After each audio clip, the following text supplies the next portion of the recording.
Yes.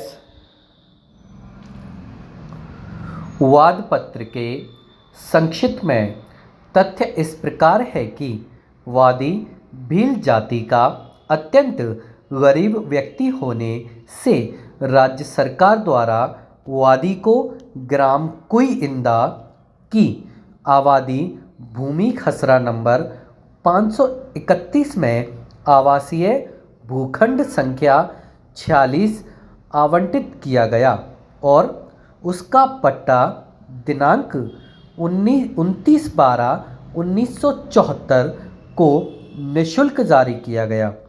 उसके अलावा अनुदान की राशि 5,000 रुपये दी गई ताकि उक्त भूखंड पर माफिक टाइप डिज़ाइन प्लान निर्माण करवाया जा सके। उपरोक्त भूखंड संख्या 46 के उत्तर में रास्ता, दक्षिण में धनाराम पुत्र भवराराम का भूखंड संख्या 45, पूर्व में उम्मेदाराम का प्लॉट संख्या 47 व पश्चिम में जोधपुर जैसलमेर रोड है, जिसका नाप 30x45 फुट यानी 150 वर्ग गज है। वादी ने उक्त भूखंड पर 2 कमरे निर्मित किए, लेकिन उसकी आर्थिक स्थिति ठीक नहीं होने से वह अपने दोनों कमरों की छत पर छेड़े नहीं डलवा सका। भूखंड आवंटित होने के बाद वादी के पक्ष में इस संपत्ति के मुताबिक शर्तें अधिरोपित की गई कि इस आवासीय भूमि को हस्तांतरण का कोई अधिकार आवंटी को नहीं होगा। यह उसके स्वयं के स्वामित्व में रहेगी।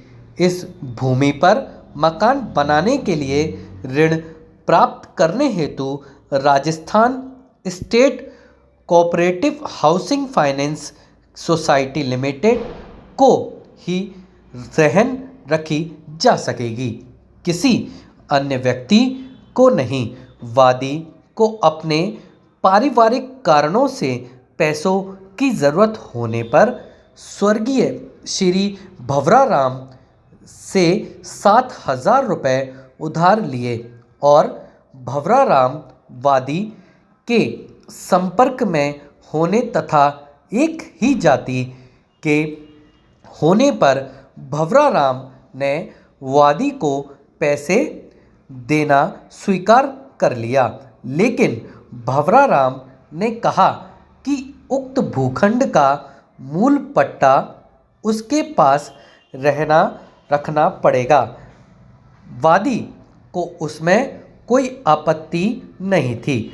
वादी ने 7,000 रुपये उक्त भूखंड का पट्टा देकर प्राप्त किए तथा इस संबंध में भवराराम ने लिखापढ़ी करवाई।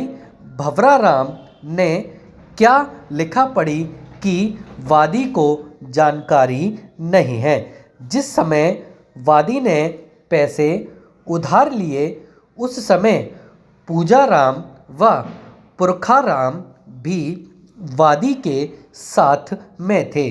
वादी ने 7,000 रुपये 3 वर्ष की अवधि के भीतर वर्ष 1989 में होली के अवसर पर भवराराम को वापस चुका दिए और मूल पट्टा जो भवराराम को वादी ने दिया था वह मूल पट्टा भवराराम को लौटाने का कहा।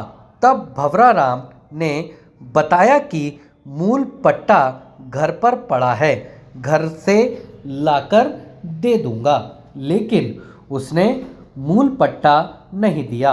और कुछ समय पश्चात भवराराम ने बताया कि उसकी ठाणी में जिस छूपे में मूल दस्तावेज पड़े थे उसमें आग लग गई थी। और मूल पट्टा भी उस आग में जल गया है और मूल पट्टा वापस नहीं लौटाया।